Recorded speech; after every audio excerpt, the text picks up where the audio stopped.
जय गुरु जी, शुक्राना गुरु जी, अनंतम शुक्राना गुरु जी।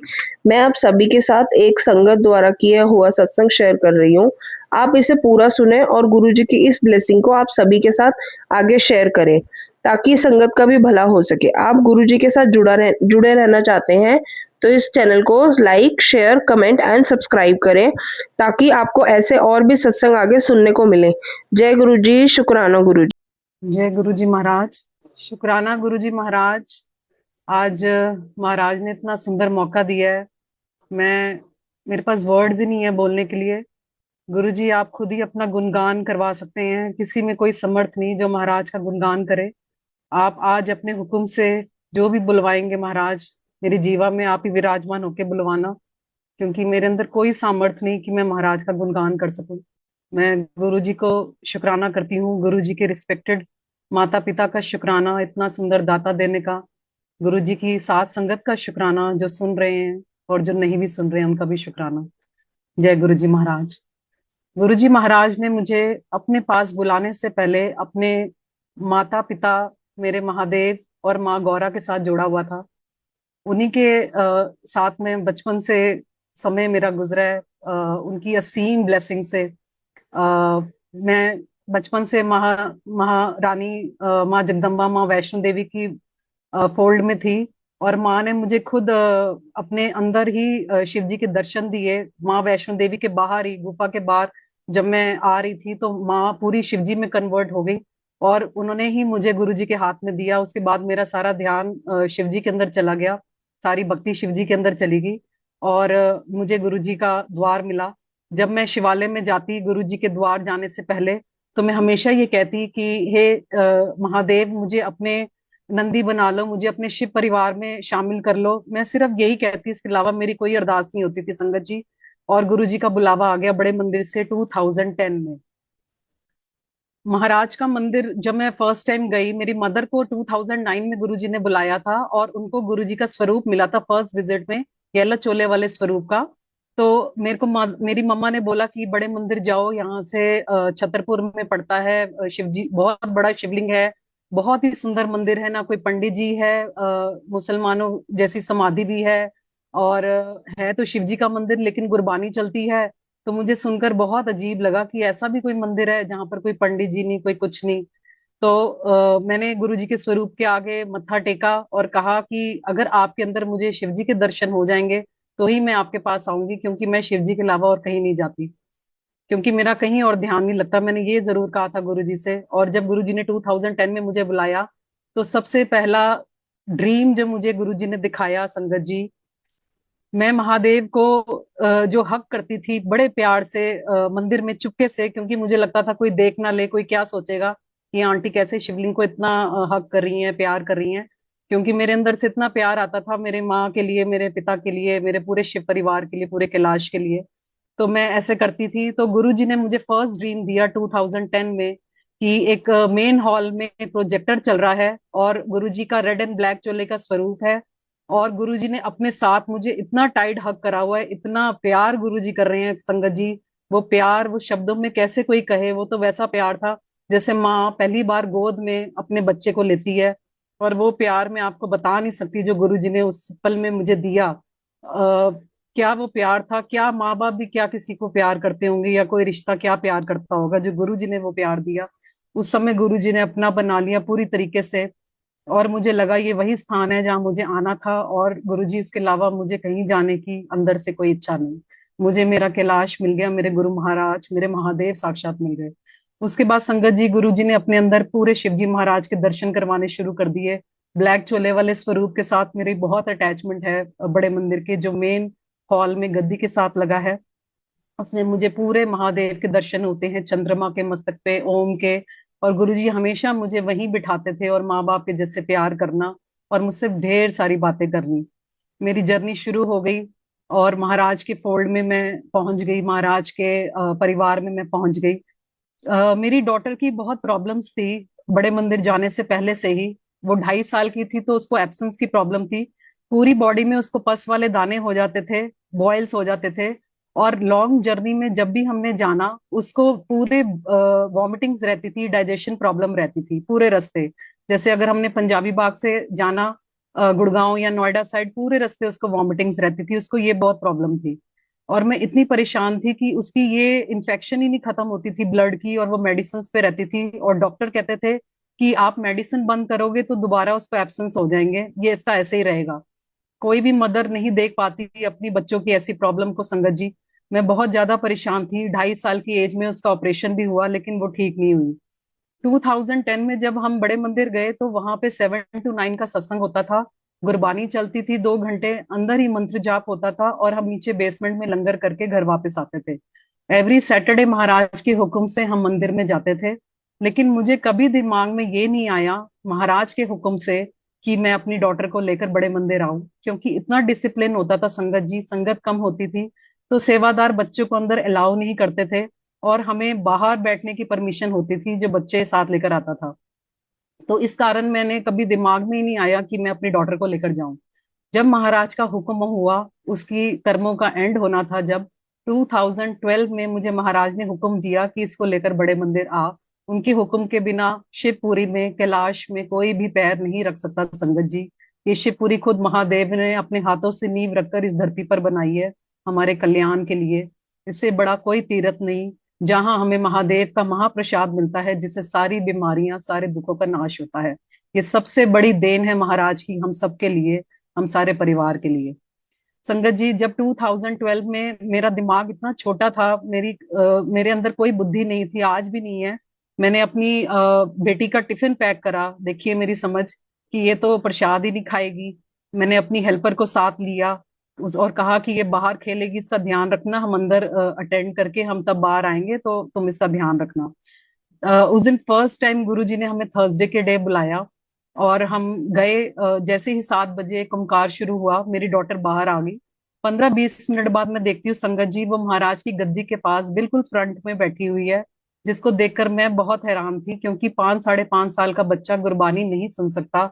और हमारे घर में तो ये माहौल ही नहीं था, क्योंकि हमारी पूरी फैमिली शिव शक्ति की भगत रही है शुरू से। तो हमारे घर में गुरुद्वारे का कोई माहौल नहीं था, गुरबानी नहीं समझ आती थी।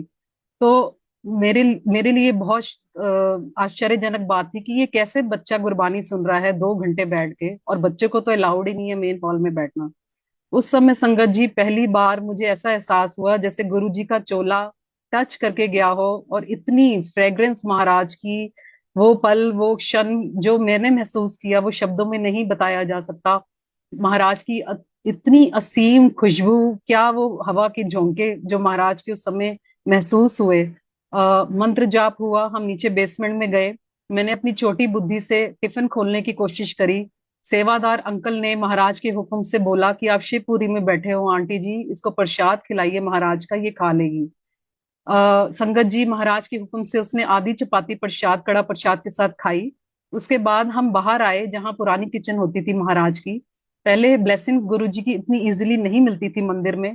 एक अंकल से मुझे अपने अंकल के लिए एक घड़ी चाहिए थी गुरु जी की। उन्होंने कहा आंटी मेरी सेवा 15-20 मिनट में खत्म होगी, तब तक आप वेट कीजिए। संगत जी, मैं किचन के बाहर बैठी हुई थी, मेरे पास एक आंटी आती हैं, उनका लुक बिल्कुल गुरु जी की माता जी जैसा था, और वो बिल्कुल पिंड की आंटी जैसे लग रही थी। सर पे चुन्नी ली हुई, बड़ी बड़ी बालियां पहनी हुई, और ठेठ पंजाबी में मुझे कहती हैं, चंडीगढ़ सत्संग हो रहा है, तू चल, दिल्ली से बस जा रही है। मैंने कहा नहीं आंटी जी, मैं नहीं जा सकती, मेरी डॉटर ऐसे ऐसे बीमार रहती है, मैं उसको छोड़कर नहीं जा सकती। कहती हैं दिखा मैनू अपनी कुड़ी, मैं ते मंदिर दी दाई हैगी हाँ। ते संगत जी, मुझे पंजाबी भी ना इतनी ठेठ उस समय नहीं समझ आती थी। तो मैंने कहा मेरी डॉटर ये है, लेकिन दाई कौन है मंदिर में, मैं अभी ऐसे बोल ही रही हूँ। तो मुझे कहती है ज्यादा सोचना, मैं तो लंदन अमेरिका पता नहीं कितने कितने हो आई हाँ, मैनू अपनी कुड़ी विखा। तो मैंने कहा आंटी ये मेरी बेटी है। तो मुझे कहती है तुम यहीं बैठो, मैं अभी आती हूँ 15-20 मिनट में। वो मेरी डॉटर को लेकर संगत जी समाधि की तरफ चली गई, और मैं वहीं पर बैठी रही किचन के बाहर अपने पेरेंट्स, अपने हस्बैंड के साथ। और मेरी इतनी बुद्धि छोटी थी संगत जी, मेरे इतने नीच कर्म थे, मैंने उल्टी सोच सोची कि कोई अनजान आंटी आके मेरी डॉटर को कहाँ लेके चली गई। और मैं पीछे पीछे देखने गई, तो मेरी बेटी अकेली वापस आ रही। मैंने उससे पूछा कि आपको वो आंटी कहाँ लेकर गई थी बेटा। तो वो कहती है मम्मा उन्होंने मेरे से जब समाधि के सामने जल सेवा करवाई। संगत जी, पहले गुरु जी की समाधि के सामने जल सेवा होती थी, हम वहीं से जल पी के अंदर आते थे। तो तब भी मुझे हैरानी हुई कि बच्चे से सेवा तो मंदिर में नहीं ली जाती, बंद मना कर देते हैं, तो इससे कैसे सेवा ले ली गई। फिर मेरे को कहती है मम्मा उन्होंने मेरा मुंह खोला और मेरे मुंह के अंदर फिंगर डाली, बाहर निकाली, अंदर डाली, बाहर निकाली, ऐसे 3 बार किया। और कहती हैं वो आंटी, बोलो ओम नमः शिवाय, शिव जी सदा सहाय, ओम नमः शिवाय, गुरु जी सदा सहाय। और संगत जी, उसके बाद हम सब जगह से इजाजत लेके महाराज की वापस जाते थे। मैं कुटिया की तरफ गई, झूले की तरफ गई, महाराज के रूम, वहां पर एक रूम होता था किचन के पास, मैं उसके अंदर भी देखने गई। मैंने सारे सेवादारों से पूछा कि यहाँ कोई दाई आंटी आई थी, मेरे बेटी का ट्रीटमेंट करके गई है, मुझे उनको थैंक यू बोलना है। तो सब बोले जाए कि यहाँ तो कोई ऐसी आंटी नहीं है, आप कैसी बातें कर रहे हो। तो संगत जी, मेरे में कोई बुद्धि ही नहीं होती थी तब। फिर हम दोबारा गए मेन हॉल में महाराज की इजाजत लेने, फिर हम समाधि की तरफ गए, तो देखा कोने में बिल्कुल अंधेरे में वो गुरुजी के फ्लावर्स लेकर आंटी खड़ी हुई हैं, और उन्होंने मेरी बेटी को फ्लावर्स दिए और पीठ पे बहुत जोर से थपकी दी, बोलती है बोलो ओम नमः शिवाय, शिव जी सदा सहाय, ओम नमः शिवाय, गुरु जी सदा सहाय। उसके बाद संगत जी, उन आंटी ने मेरे को और मेरी डॉटर को बोला तुम मंदिर आते रहा करो। संगत जी, वो दिन था 2012 का, और आज 25 हो गई है। वो मेरी बेटी की दोनों प्रॉब्लम्स कहाँ गायब हुई, मुझे ही नहीं है, याद ही नहीं है मुझे, ना मुझे कभी ये पता कि वो कैसे गायब हो गई। कभी रिपीट ही नहीं हुई लाइफ में, और वो आंटी मुझे कभी बड़े मंदिर में नजर नहीं आई। गुरुजी महाराज ने हर हफ्ते का नियम बनाया हुआ था, लेकिन वो आंटी मुझे कभी बड़े मंदिर में नजर नहीं आई। और संगत जी, जो 2012 में गुरुजी महाराज ने मुझे चंडीगढ़ सत्संग का बोला था, महाराज ने मुझे कोरोना में ही वहां पे थोड़ा थोड़ा शिफ्ट करना शुरू कर दिया। मैं शुरू से दिल्ली में रही हूँ, मेरी शादी भी पंजाबी बाग में हुई, मेरा बर्थ भी पंजाबी बाग में हुआ। हम कभी पंजाबी बाग के एरिया से बाहर नहीं निकले। लेकिन गुरु जी की बोली हुई बात पत्थर की लकीर। मेरे हस्बैंड का बिजनेस कोरोना टाइम से पंजाब में गुरु जी ने थोड़ा थोड़ा शिफ्ट करवाना शुरू कर दिया। हमने यहाँ पर एज अ घर लेकर रखा था, लेकिन हमें ये नहीं पता था हमें यहाँ शिफ्ट होना पड़ेगा। मेरी डॉटर का एडमिशन गुरु जी ने सिम्बोइसिस में करवाया पुणे। आज वो 20 साल की हो गई है और उसको कभी वो प्रॉब्लम्स वापस नहीं आई। गुरुजी महाराज की मेहर से वहां भी गुरुजी उसका इतना टेक केयर कर रहे हैं संगत जी। एज अ मदर मैंने उसको कभी ट्यूशंस तक अकेले नहीं भेजा, कभी मेट्रो से अकेले नहीं भेजा। लेकिन गुरु महाराज की असीम असीम असीम ब्लेसिंग से आज वो इतनी इंडिपेंडेंट हो गई है कि मुझे ही उससे पूछना पड़ता है बेटा मैं ये चीजें कैसे करूं। तो ये सारी गुरु जी की ब्लेसिंग्स हैं। कितनी बार ऐसा होता है हम एज अ मदर फिक्र करते हैं कि गुरु जी देख कि वहां पे बच्चे फोन नहीं उठाते, कई बार बच्चे बिजी होते हैं, हम एज अ मदर टेंशन कर लेते हैं, और गुरु जी से जैसे ही मैं अरदास करती हूँ गुरु जी देख लो आपने भेजा है, वो फोन नहीं उठा रही, उसी वक्त संगत जी उसका फोन आ जाता है। जब मैं ज्यादा टेंशन लेती हूँ तो गुरु जी ड्रीम्स में आते हैं, कभी उसको बड़े मंदिर ले जाते हैं, कभी अपना प्रसाद खिला जाते हैं, कभी उसके माथे पर मुझे मंत्र जाप दिखा जाते हैं कि मैं सब टेक केयर कर रहा हूँ, यू डोंट वरी। और महाराज की ही कृपा से मुझे ये बल मिल जाता है कि हाँ महाराज आप वहां बैठे हो तो मैं नहीं डरूंगी। उसकी इंटर्नशिप लगी गुरुजी की मेहर से ही लगी संगत जी, क्योंकि जहाँ उसने अपनी मेहनत से जो हासिल किया था वहां हमने उसको नहीं जाने दिया। चेन्नई में हमें था कि होम टाउन में ही आप इंटर्नशिप करो, लेकिन उसके बाद उसका समय निकल गया था जो कि हमें बहुत टेंशन हो गई। फिर गुरुजी ने उसको अपने बड़े मंदिर बुला के ब्लेस किया संगत जी, और उसका इंडियन एक्सप्रेस और हिंदुस्तान टाइम्स दोनों जगह में नाम आ गया कि चंडीगढ़ में आप आके इंटर्नशिप ज्वाइन करो।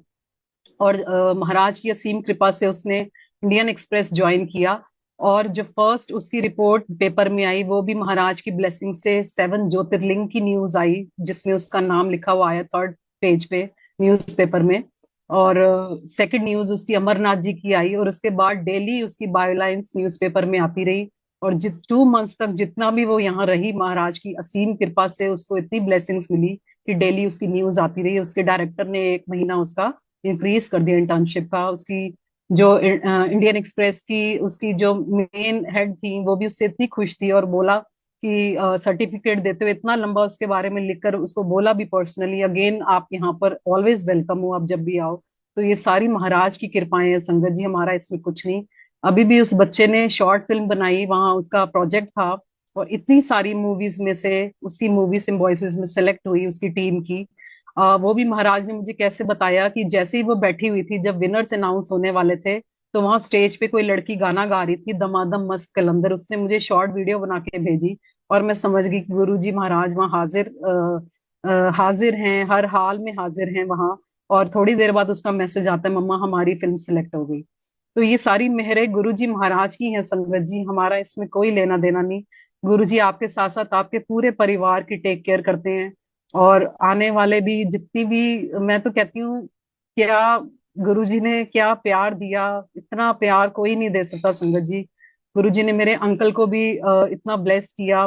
जब पुणे में मैं अपनी डॉटर को छोड़ने जा रही थी तो मैं बहुत रो रही थी कि गुरु जी अकेली कैसे रहेगी यहाँ पर। तो एक आंटी मेरे पास कमरे में आके कहती हैं कि आप क्यों चिंता करते हो, गुरु जी महाराज है ना।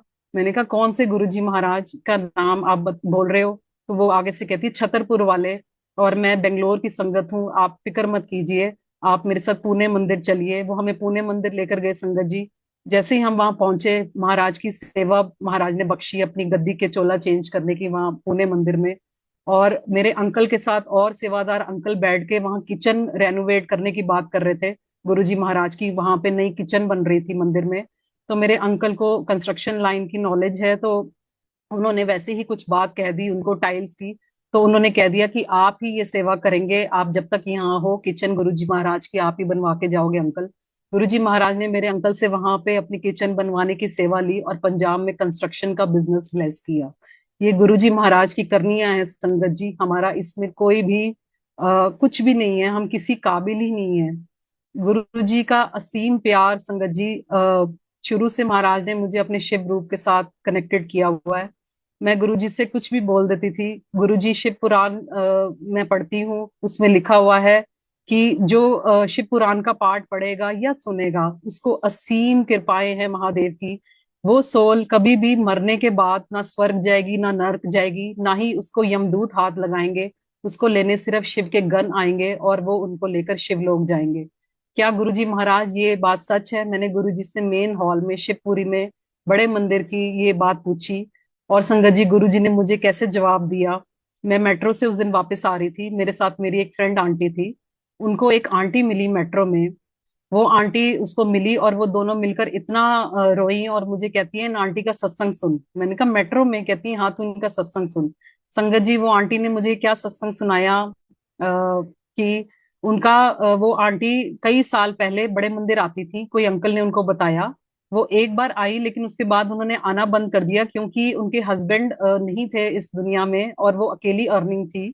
तो वो कहती थी मुझे बहुत मुश्किल होती थी इतना दूर आना। लेकिन एक दिन उनका बेटे की जब शादी हुई थोड़े सालों बाद, तो उनकी बहू का फोन आया कि आप घर आइए मम्मा, आपके बेटे को कुछ हो गया है, घर आके देखिए, हमें समझ नहीं आ रही। वो आंटी जैसे ही घर गई संगत जी, उनके बेटे की कोई मूवमेंट नहीं हो रही थी बॉडी में। और बिल्कुल मतलब उनको बीमारी नहीं समझ आ रही थी। वो लेकर उनको बालाजी हॉस्पिटल गए। वहां जाके डॉक्टर्स ने जब उनका चेकअप करा तब वहां पर भी यही बात बोली गई कि हमें इनकी बीमारी नहीं समझ आ रही, आप इनको लेकर गंगाराम हॉस्पिटल चले जाइए। जब वो गंगाराम हॉस्पिटल गए वहां पर भी वही सेम बात बोली गई संगत जी। और वो आंटी इतना रोई, कॉरिडोर में बैठी हुई रात के 3 बजे। उनको गुरुजी महाराज याद आए और उन्होंने कहा गुरुजी अगर आप हो तो प्लीज मेरे बेटे की जान बख्शिए, क्योंकि मेरे हस्बैंड भी नहीं है और कोई अर्निंग नहीं है घर पे मेरे बेटे और मेरे अलावा। तो आप नहीं करोगे तो कौन करेगा हमारा। उन्होंने पुकारा सच्चे दिल से, महाराज को हर जगह पे ही आके ब्लेस करते हैं संगत जी। वो तो महादेव हैं, वो हर चीज पॉसिबल कर सकते हैं। वो अंकल को उन्होंने फोन लगाया, वो अंकल आगरा मंदिर के हाईवे से वापस आ रहे थे जो आंटी को बड़े मंदिर फर्स्ट टाइम लेकर गए थे। वो अंकल ने बोला आप फिक्र मत कीजिए, मैं महाराज का महाप्रसाद जल प्रसाद लेकर आ रहा हूँ। और वो लेकर आए संगत जी, उनके बेटे को थोड़ा सा जल प्रसाद पिलाया गया। उनकी बॉडी में मूवमेंट होनी शुरू हो गई लेकिन वो कुछ बोल नहीं पा रहे थे। उन्होंने एक कागज पेन मंगवाया नर्स से और उसमें जो लिखा वो मेरे क्वेश्चन का आंसर था संगत जी। आज भी मेरे इतने गूज बम्स आ जाते हैं जब मैं ये सत्संग सुनाती हूँ। उन्होंने उसमें ये लिखा कि मेरी सोल ऊपर शिवलोक चली गई थी, वहां महादेव, महागौरा, माँ जगदम्बा, कार्तिकेय प्रभु, गणपति महाराज, महादेवी, अशोक सुंदरी, नंदी महाराज, सारे गण, सारा शिवलोक में सब महादेव की पूरी फैमिली प्रेजेंट थी। और एकदम से माँ जगदम्बा कहती हैं अभी आपकी उम्र खत्म नहीं हुई, नीचे वापस जाओ। संगत जी, वो आंटी ने मुझे जो बताया वो मेरे क्वेश्चन का आंसर था, जो मैंने शिवलोक में पूछा महादेव से, गुरुजी महाराज से।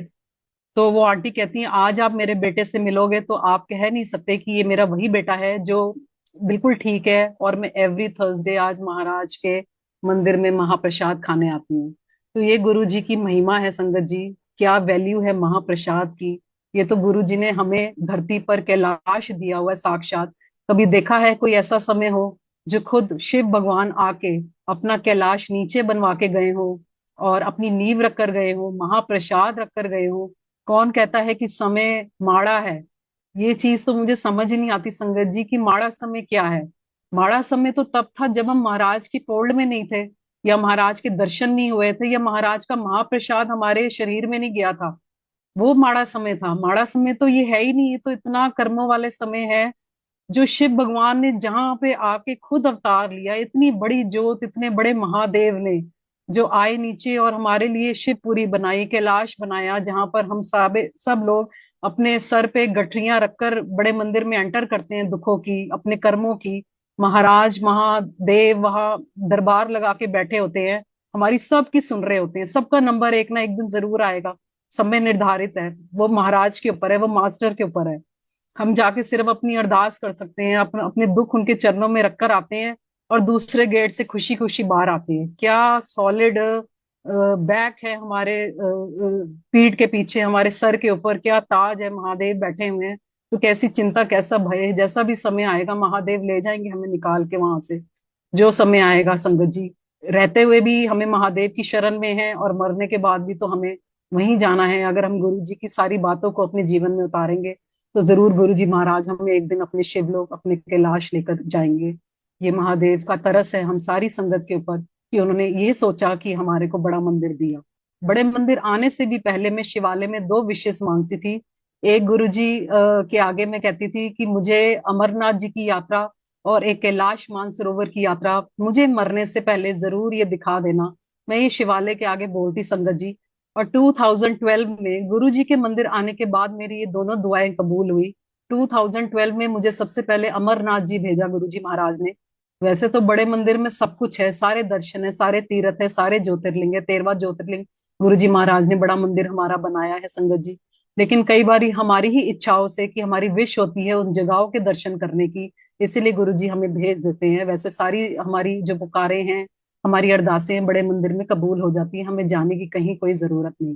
2012 में मेरा ब्रदर उस समय अनमैरिड था, मैं और मेरी चाची, हम तीनों को गुरु जी ने भेजा।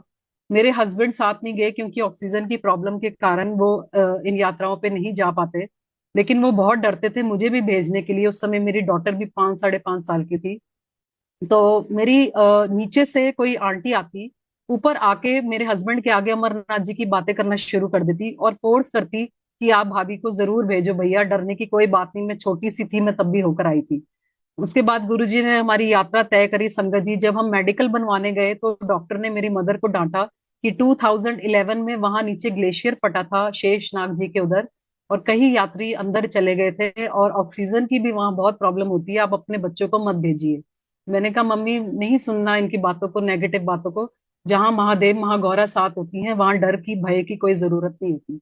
हम गए संगत जी। हमारी यात्रा पहले सोनमर्ग से स्टार्ट थी। हमें रात सोनमर्ग रुकना था, अगले दिन सुबह बालटाल से हमारी यात्रा स्टार्ट थी। सोनमर्ग में रात के 3 बजे का हमने अलार्म लगाया और सुबह इतनी बारिश हो रही थी वहां पे, और वहां भजन चल रहा था, सुबह सुबह ले शिव का नाम, शिव आएंगे तेरे काम। हमने अपने साथ पर्स में गुरुजी महाराज का स्वरूप, माँ गौरा, महादेव का स्वरूप रखा और हम अपना कार में निकल गए। मेरी चाची ने बोला कि मुसलमान ड्राइवर है और हम 3 जने हैं और इतना अंधेरा है, थोड़ा रुक के चले जाते हैं। तो मैंने कहा नहीं, मेरे को बस एक ही बात थी मन में कि रात को ऊपर ना रुकना पड़े अमरनाथ जी पे, क्योंकि ऊपर कुछ भी नहीं है, हमें सेम डे वो नीचे वापस भेज दे। बस मेरे मन में ये इच्छा जरूर थी संगत जी। मेरे पास बीएसएफ वालों का लेटर भी था। रास्ते में हमारी बहुत चेकिंग हुई, इवन लिपस्टिक्स तक चेक हुई, क्योंकि टेररिज्म का वहां पे काफी रहता है। हम कैसे मर्जी करके बालटाल पहुंचे और देखा वहां पे 100 गुजराती बंदे ऑलरेडी लाइन में लगे हुए थे। तो हमारा नंबर कब आना था, ऊपर से बारिश नहीं रुक रही थी संगत जी। मैं वहां गेट के पास बहुत निराश होके खड़ी हो गई और एक गाड़ी आती है, उसमें से सरदार जी उतरते हैं और वो गार्ड को कहते हैं, ये जो आंटी गेट के पास खड़ी है इनको मेरे पास भेजो। मैं जब उनके पास जाती हूँ संगत जी, तो वो मुझे कहते हैं कि आप इन्हें परेशान क्यों है गए हो। तो मैंने कहा अंकल मुझे ये लेटर है मेरे पास, ये अंकल भी नहीं मिल रहे और इतना रश है, हम कब ऊपर जाएंगे, और ऊपर से बारिश भी नहीं रुक रही। तो वो मुझे कहते हैं, सरदार जी जिसके भोलेनाथ के साथ डायरेक्ट कनेक्शन हो उसको किसी लेटर की कोई जरूरत नहीं है, ये लेटर आप फाड़ के यहीं फेंक दो।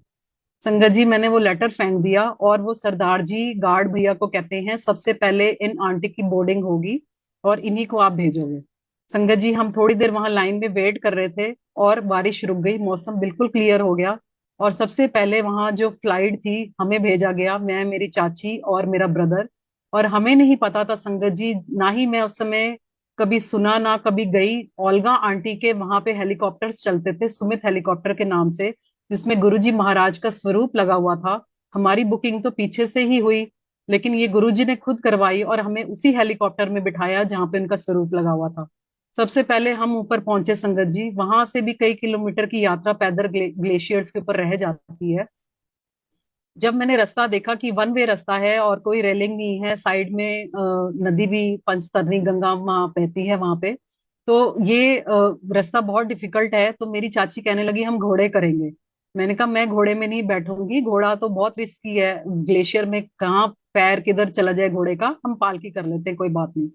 संगत जी मेरी चाची कहने लगी मेरा इतना बजट नहीं है, पालकी वाले 10,000 रुपीज चार्ज कर रहे हैं। मैंने कहा गुरु जी महाराज हैं आप, अपने बिहाफ पे कहिए, देखिए आप, हो जाएगा, हमारे बजट पे भी हो जाएगा सब कुछ। संगत जी उन्होंने हमसे कोई बहस नहीं करी और हमारे बजट के अकॉर्डिंगली 70% उन्होंने पैसे कम कर दिए और हमें गुरु जी महाराज ने भेज दिया। मेरे भाई की पालकी पलट गई थी, गुरुजी महाराज के रक्षा करने के ही कारण वो बचा, और वो पहाड़ी साइड गिरा, वो नदी साइड नहीं गिरा। गुरुजी ने 2 बार उसको वहां बचाया। जब हम ऊपर गए संगत जी, हमें नहीं पता गुरुजी ने क्या किया। बीएसएफ वालों की वहां पे होल्डिंग होती है जहाँ 1 किलोमीटर पहले ही घोड़े वाले पालकी वालों को उतार दिया जाता है। लेकिन संगत जी गुरु जी महाराज की असीम कृपा के कारण हमारी 3 पालकियां किसी ने देखी ही नहीं, और हमारी 3 पालकियां बिल्कुल मंदिर की सीढ़ियों के आगे उतरी, जहां पर उतरते सारी मेरे भाई की ऑक्सीजन में प्रॉब्लम हो गई, और गुरु जी की असीम कृपा से इतने रश होने के कारण भी उसको हेल्प मिल गई और वो बिल्कुल ठीक हो गया। पालकी वाले हमें कहते हैं कि आप लोग फर्स्ट टाइम यहाँ आए हो, हम तो आपको ऊपर पूरे दर्शन करवा के ही वापस नीचे आएंगे। उन्होंने हमारे आसपास घेरा डाल लिया संगत जी, हमारे मन में उल्टे सीधे ख्याल कि हम हमें अकेले ही जाने दीजिए, आप यहीं बैठिए, हम अपने आप आ जाएंगे दर्शन करके, हमें पता है सीढ़ियों उसके बाद गुफा आ जाती है, हम कर लेंगे। वो कहते हैं नहीं जी हम तो आपको लेकर ही जाएंगे। संगत जी वो हमारे आसपास घेरा डाल के हमारे साथ जा रहे हैं ऊपर, 300 सीढ़ियां हैं गुफा में जाने के लिए बाबा बर्फानी की। जैसे ही हम ऊपर पहुंचे वहां पर भी वही वैष्णो देवी वाला सेम सिस्टम होता है कि 1 सेकंड के दर्शन होते हैं और बाहर भेज देते हैं। संगत जी कोई मिनिस्टर आए हुए थे वहां पे, और ये चांस तो कुछ भी नहीं होता, ये सब गुरु जी की मर्जी, गुरु जी की करनी होती है। हमें गुरु जी ने रोकना था वहां। आधा आधा घंटा संगत जी हम गुफा में खड़े रहे। मिनिस्टर कोई पूजा करवा रहा था और उन्होंने गुफा का रास्ता बंद कर दिया था, ना कोई बाहर वाला अंदर जा आ पाता था, ना बाहर से कोई अंदर जा सकता था। उन्होंने रास्ता बंद कर दिया और हम आधा घंटा महादेव के दर्शन करते रहे। इतने बड़े पिता बर्फानी के दर्शन, फिर माँ गौरा का इतना सुंदर शिवलिंग बनता है, और साइड में गणपति महाराज का, क्या वो सुंदर दर्शन थे, क्या वो नजारा था, क्या वो माँ गौरा की चुन्नी उन्होंने मुझे दी। उसके बाद हम फिर नीचे आए, बार नंदी जी महाराज के कानों में जैसे हम बोलते हैं जो भी उनको मिला हुआ है वरदान गुरु जी महाराज से, संगत जी हमने वहां बोला। फिर पालकियों से हम नीचे उतरे और हमारी जो हेलीकॉप्टर की फ्लाइट थी वो फिर से वही गुरुजी महाराज की ही हेलीकॉप्टर था जिसमें उनका स्वरूप लगा हुआ था। हम 4 घंटे के अंदर हम नीचे बालटाल पहुंच गए वापस, या खुले दर्शन दीदार महाराज के हमें बख्शे उन्होंने। हम जैसे ही नीचे पहुंचे संगत जी, वो लास्ट फ्लाइट थी, उसके बाद से फिर से बारिश शुरू हो गई, और हमारे ड्राइवर अंकल हमारे पास एकदम से आए और कहते हैं कि अभी तक नंबर नहीं आया आपका ऊपर वापस जाने का। मैंने कहा हम तो ऊपर से नीचे भी आ गए। वो कहते हैं अभी तो आपके 4 घंटे ही हुए हैं, ये कैसे पॉसिबल है, मैं तो कोई फ्रेंड मिल गया था इसलिए रुक गया, नहीं तो मैं तो कल ही आता सुबह आपको लेने के लिए। मैंने कहा नहीं भैया, हम 4 घंटे में नीचे आ गए, हमारे अच्छे दर्शन हो गए। गुरु जी का शुक्राना। उसके बाद गुरु जी ने हमें 3 दिन कश्मीर भी इतना मौज करवाई संगत जी, क्या बताएं आपको, बस गुरु जी की क्या प्यार, क्या प्यार गुरु जी का। गुरुजी इज फुल ऑफ लव। गुरुजी है तो वो लव ही है बस। और उनको आप सच्चे दिल से बस प्यार करिए, और कुछ चाहिए नहीं गुरुजी को, और गुरुजी पूरे आपके हो जाएंगे बस। संगत जी, उसके बाद गुरुजी ने मुझे अभी पिछली शिवरात्रि पे मेरी दूसरी विश कैलाश मानसरोवर भेजा। 5 साल से यात्रा बंद थी, चाइना गवर्नमेंट ने इंडियंस के लिए यात्रा बंद करी हुई थी। इस वजह से हमने एरियल यात्रा बुक करवाई थी महाराज के हुक्म से, कि ऊपर एरियल के थ्रू ले जाते हैं और कैलाश जी के दर्शन करवाते हैं, मानसरोवर झील के दर्शन करवाते हैं। गुरु जी ने हमारा शिवरात्रि पे बुलावा भेजा। हम यहाँ से गए थ्रू लखनऊ, हम पहले नेपालगंज पहुंचे। वहां पे हमें बागेश्वरी टेम्पल के दर्शन करवाए, शक्तिपीठ के दर्शन करवाए गुरु जी ने।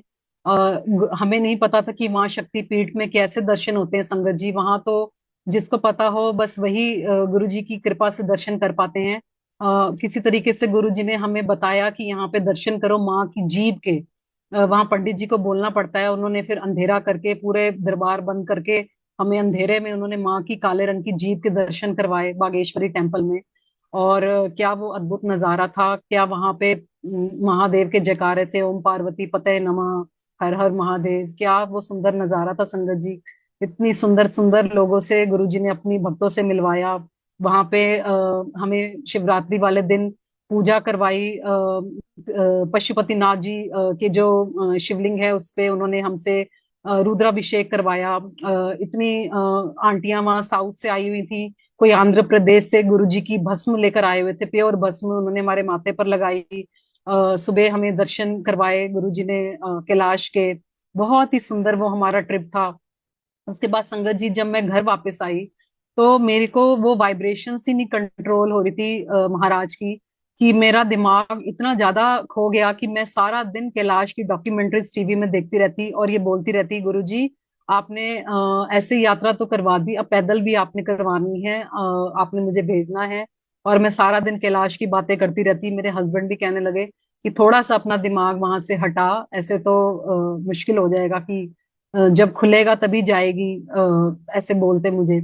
तो मेरा ध्यान ही नहीं हट रहा था। फिर एक दिन गुरुजी ने ही अपनी कृपा करी संगत जी, सुबह सुबह मुझे क्या ड्रीम दिखाया महाराज ने, कि मैं अपने घर की बालकनी में खड़ी हूँ और बाहर ऊपर देखती हूँ मैं आसमान में। वो कलर्स नहीं मैं बता पाऊंगी क्योंकि वो कलर्स विजिबल वर्ल्ड के नहीं थे संगत जी। वो अलग ही कलर्स थे सचखंड के, जो महाराज ने मुझे ऊपर स्काई में दिखाया। इतने सुंदर वो कलर संगत जी। उसके अंदर महादेव और महागौरा दोनों आए, प्रकट हुए, और दोनों ने अपने हाथ ऐसे करे हुए इस आभा मुद्रा में, इस कल्याण मुद्रा में उन्होंने मेरे को स्माइल पास करी। उसके बाद संगत जी मेरा मन शांत होना शुरू हुआ और मैं अपने आप को कंट्रोल कर पाई। और गुरु जी का मैंने बहुत शुक्राना किया, गुरु जी अगर आपने मुझे ये दर्शन नहीं दिए होते तो शायद आज मैं अपने आप को कंट्रोल ना कर पाती। गुरु जी महाराज ने ही ये भी सोची डाली कि हमारी बॉडी ऐसे दर्शन के लिए नहीं बनी है, क्योंकि हम इतने पाप करते हैं संगत जी, फुल ऑफ पाप कर्म से हमारी बॉडी है। तो हम कैसे उनके दर्शन बर्दाश्त कर पाएंगे। वो भी वो आज्ञा देते हैं तो हम उनके दर्शन बर्दाश्त कर पाते हैं। हम हमें वैसी आंखें वैसा नेत्र वो देते हैं तभी हम उनके दर्शन बर्दाश्त कर पाते हैं। ऐसे ही महाराज ने मुझे एक बार दर्शन दिए थे गुरु जी के।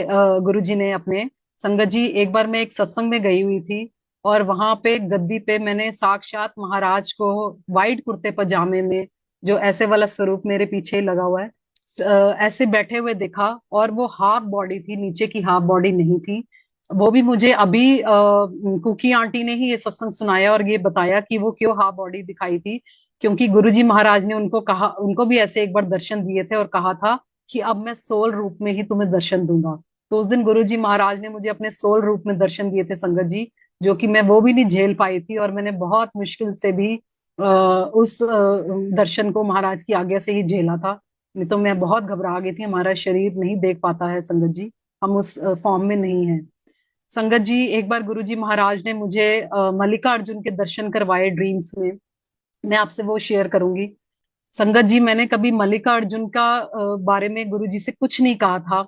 गुरुजी ने ही मुझे सारा बताया। वो मुझे ड्रीम्स में लेकर गए, सबसे पहले उज्जैन महाकाल के दर्शन करवाए। उसके बाद संगत जी वहां से मुझे वो मल्लिकार्जुन लेकर गए और वहां पर मुझे कोई शादी दिखाई गुरुजी महाराज ने। और मुझे समझ नहीं आई कि गुरुजी ने मुझे क्या दिखाया है। और मुझे मल्लिकार्जुन के बारे में भी कोई नॉलेज नहीं थी। संगत जी, जब मेरी नींद खुली, मैंने टीवी में डॉक्यूमेंट्री में देखा मल्लिकार्जुन का ओपन करके कि ये यहाँ पर क्या है, इनके पीछे की स्टोरी या कथा क्या है।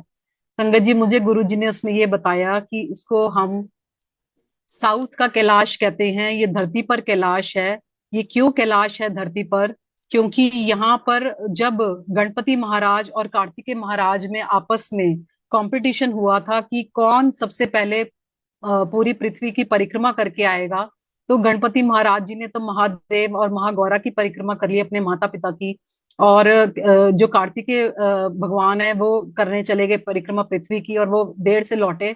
और सर्वप्रथम देव गणपति महाराज जी को घोषित किया गया। इस बात से नाराज होकर कार्तिकेय भगवान मल्लिकार्जुन पर्वत पर चले गए थे, और उनको मनाने के लिए गणपति महाराज, माँ गौरा और महादेव प्रभु वहां गए, और उनको मनाने के लिए वो वहीं पर निवास करने लग गए। इसीलिए उसका नाम कैलाश है।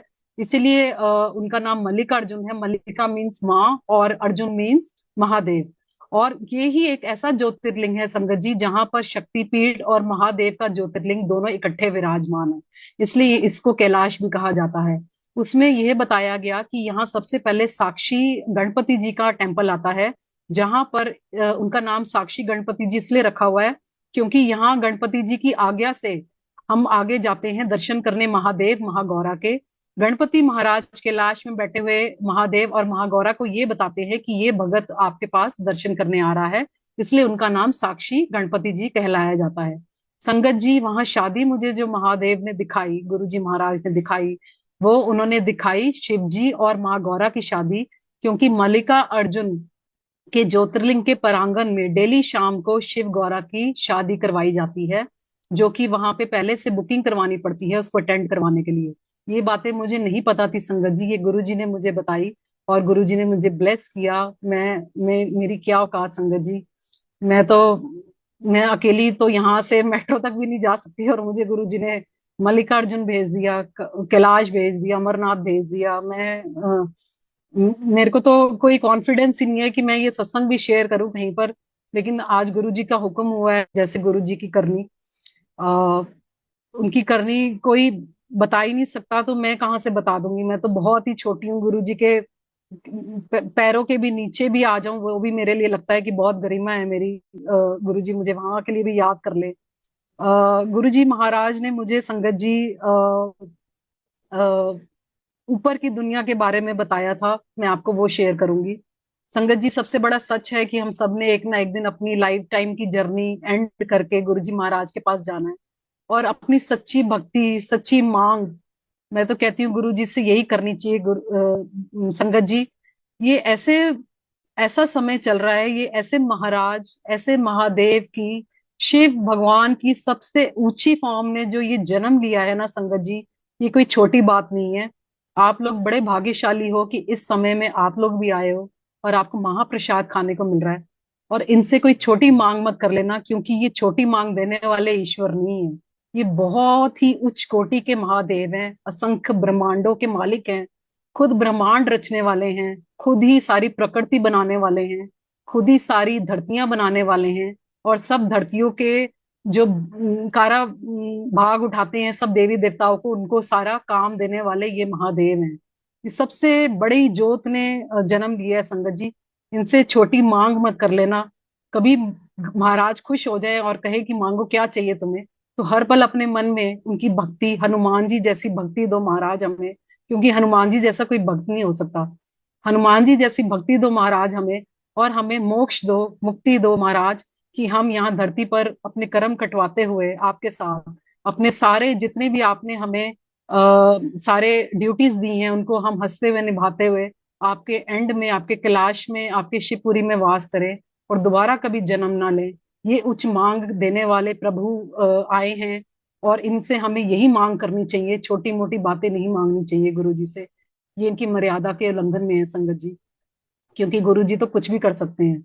तो आप यही मांगिए, अपनी भक्ति मांगिए हनुमान जी जैसे इनकी। संगत जी, मेरे ज्वाइंट फैमिली है मदर के, और मेरे पापा और दो ब्रदर्स उनके, हम इकट्ठे रहते हैं ऊपर नीचे। मेरे ताया जी को एक्सपायर हुए हुए 10 साल से भी ऊपर हो गया संगत जी। और उनके एक्सपायर होने के 4-5 साल बाद वो मेरे ड्रीम्स में आते हैं, हम उनको डैडी बोलते थे। और मेरे को ड्रीम में क्या दिखाते हैं संगत जी, कि मेरे डैडी बहुत सुंदर तैयार हुए हुए हैं, सफारी सूट पहना हुआ है, बूट पॉलिश पूरी कॉम हुई हुई, बड़े सुंदर उनका रूप है। और मैं उनसे बोलती हूँ, डैडी आप तो बहुत सुंदर लग रहे हो, आप कहाँ चले गए, हम आपको बहुत याद करते हैं।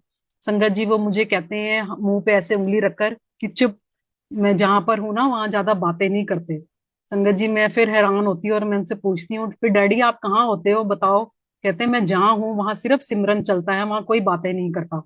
मैंने कहा डैडी फिर आपके पास वहां कौन होता है। तो कहते हैं तेरे को क्या पता वहां कौन बैठता है मेरे सामने, और हम सारे नीचे चिट्टे कपड़े पहन के बैठते हैं। मैंने कहा डैडी कौन बैठता है आपके पास। वो कहते हैं मेरे सामने गुरुजी महाराज बैठते हैं, और गुरुजी महाराज येलो चोले में बैठते हैं। संगत जी जब उन्होंने मुझे ये बात कही, मेरी नींद खुल गई। मैंने देखा सुबह के 3:30 बजे थे। मैंने अपने अंकल को उठाया, मेरी पूरी बॉडी इतनी शिवरिंग कर रही थी और इतना स्वेट हुआ हुआ था मेरे को, कि मैंने ये क्या सुन लिया, क्या देख लिया, मुझे समझ ही नहीं आया। उसके बाद भी कितने टाइम तक मैं ये सत्संग सोचती जा रही थी अपने माइंड में, और मैंने गुरु जी के ऊपर ही छोड़ दिया। मैंने कहा गुरु जी आपने ही कुछ मैसेज भेजा है, तो आपने सोच के भेजा होगा। और आज हम देखते हैं पीछे जाके, तो आज तो ऐसा लगता है कि गुरु जी के बारे में तो क्या कहें, रोज एक नई चीज गुरु जी सिखाते हैं। हम कौन है उनके बारे में जानने वाले ना। उनका वो तो एक अग्नि स्तंभ है जो ना उनकी कोई शुरुआत है ना कोई उनका एंड है। ना ब्रह्मा ना विष्णु पता लगा पाए तो हम किस खेत की मूली है संगत जी। हमें तो जितनी गुरुजी आज्ञा देते हैं, जितने उनके हुक्म से हम उनके बारे में जान पाते हैं, वही हम शेयर कर पाते हैं। तो गुरुजी ने ये दिखाया मुझे कि ऊपर भी दुनिया है, वो बताकर गए मुझे। और वो हमारे ताया जी मेरे डैडी आज तक ना कभी गुरुजी के मंदिर गए, ना कभी गुरुजी के सत्संग में गए। तो ये है गुरुजी की कृपा, कि एक घर के मेंबर को बुला के वो कितनी ही कुल्ले ताड़ देते हैं। तो ये गुरु जी की असीम ब्लेसिंग्स चलती हैं संगत जी, जिसमें से एक उस्तत करना गुरु जी महाराज की सबसे ऊंचा पार्ट है, जो आज महाराज ने मुझे मौका दिया करने का। नहीं तो मैं, मुझ में तो कुछ है ही नहीं, जो वो सब है गुरु जी महाराज का ही है, मेरा मुझ में कुछ है ही नहीं संगत जी। मेरे अंकल को 10 साल पहले स्टोन की प्रॉब्लम थी संगत जी, और वो बहुत सिवियर प्रॉब्लम थी, उनको बहुत दर्द रहता था। बट वो बहुत डरते थे, वो कहते थे मैं ऑपरेशन नहीं करवाऊंगा। और इस कारण वो ऑपरेशन भी नहीं करवाते थे और उनको दर्द रहता था। और मैं बहुत परेशान रहती थी उनकी ये कंडीशन देख के, कि मैं गुरुजी से कहती गुरुजी वो नहीं जाते डॉक्टर के पास, तो आप ही उनका ट्रीटमेंट कर दो। संगत जी गुरुजी ने हमारे पर तरस खाया, हमें अपने सत्संग में बुलाया। गुरुजी ने जब हमें महाप्रसाद बख्शा अपने सत्संग का, अपने डिवाइन सत्संग का, वहां एक आंटी खड़ी हुई उस्तत सुनाने महाराज की।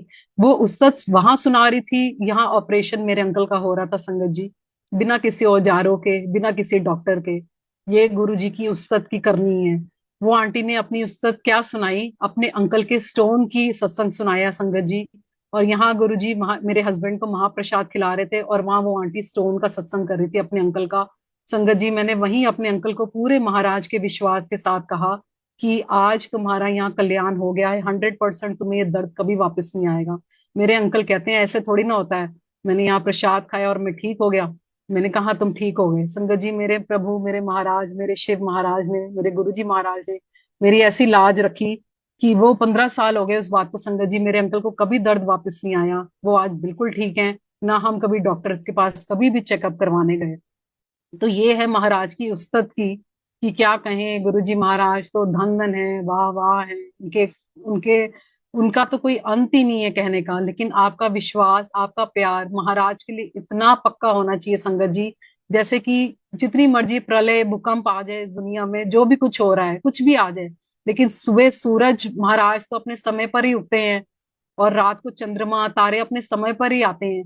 चाहे वो बादल छुपे भी हों, आपको नजर भी ना आ रहे हो, लेकिन वो आते तो है ही है। समय महाराज का निर्धारित होता है संगत जी। ऐसे ही हमें पूरा अपना अटल विश्वास महाराज के चरणों में रखना चाहिए, कि महाराज बैठे हैं तो हमें कभी घबराना ही नहीं है, चाहे कोई भी चैलेंज आ जाए। वो हमारे ही कर्मा हैं जो आते हैं, और महाराज के चरण शरण में रहकर आसानी से कट जाते हैं। तो ये गुरु जी महाराज की ही महिमा है, हमारा इसमें कुछ नहीं। संगत जी अभी राखी निकली, तो मेरा बहुत टाइम से अरमान था महाराज की सिस्टर कृष्णा दीदी से मिलने का, जो कि मुझे इतने सालों में कभी मौका नहीं मिला। मेरी डॉटर पीछे आई हुई थी महासमाधि दिवस पे। हम लोग गुरुजी के आश्रम, गुरुजी की आज्ञा से, गुरुजी के हुक्म से जलंधर मंदिर गए। वहां पर जब हमने दर्शन करे संगत जी, तब मुझे कृष्णा दीदी नहीं मिले।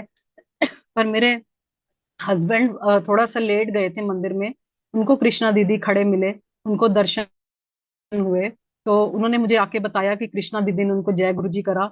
तो मेरे मन में बहुत आया, मैंने कहा गुरु जी काश मुझे भी आप कृष्णा दीदी के दर्शन करवा देते। तो मैं भी उनसे मिलना चाहती थी, आपकी सिस्टर से।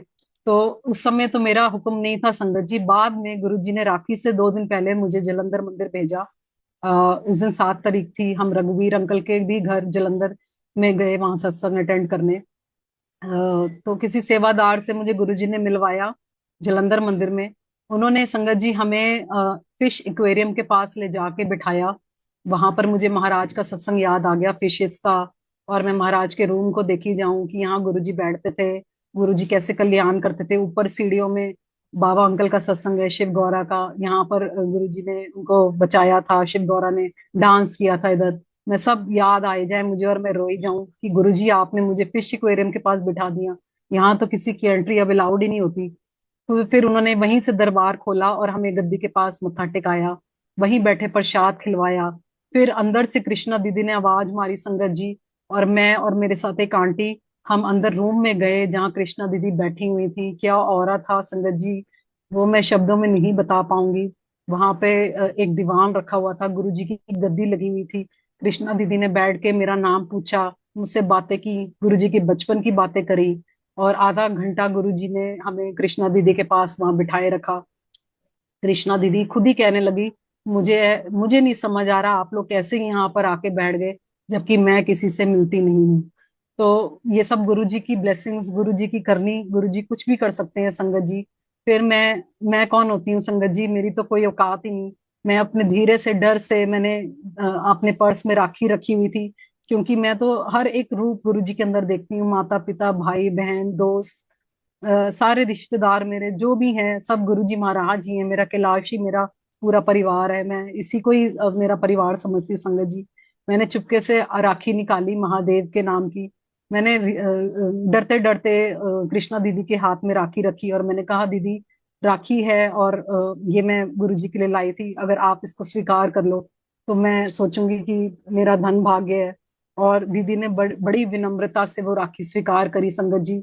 और फिर दीदी ने बोला सेवादार को कि इनका नाम और इनका नंबर डायरी में नोट कर लो मेरी, और इनको घर के लिए भी प्रसाद देकर भेजना। संगत जी क्या वो प्यार था महाराज का। महाराज कैसे कैसे प्यार करते हैं ना, हम तो काबिल ही नहीं है इस चीज के। ऐसा प्यार, ऐसी इज्जत कौन दे सकता है संगत जी महाराज के अलावा। वो प्यार कि हम काबिल ही नहीं है गुरु जी। हम किसी चीज के काबिल नहीं है, हम आपके सामने खड़े होने के लायक नहीं है। आपकी इज्जत करना तो बहुत बहुत ही अलग बात है, वो तो अलग ही बात है बिल्कुल गुरु जी। हम किसी के काबिल नहीं है। मैं अपनी बात करूंगी, मैं यहाँ अपनी बात करी हूँ संगत जी की मैं किसी चीज के भी काबिल नहीं। कि गुरु जी की ये सीम कृपाएं हैं कि वो ये बख्श रहे हैं। अभी बप्पा का दिन निकले हैं संगत जी, और शिव परिवार हमेशा मेरे बहुत असीम मेरे साथ रहा है हमेशा। बप्पा को पिछली बार भी संगत जी गुरु जी ने मेरे को एम्पायर स्टेट्स भेजा था, दूरवा चढ़वाई थी वहां पे गणपति जी के डेज के दिनों में। इस बार भी मेरी अरदास थी, गुरु जी आपने मुझे दिल्ली बुलाया हुआ है गणपति जी के डेज में, तो मुझे दोबारा वैसी कृपा बख्शी है।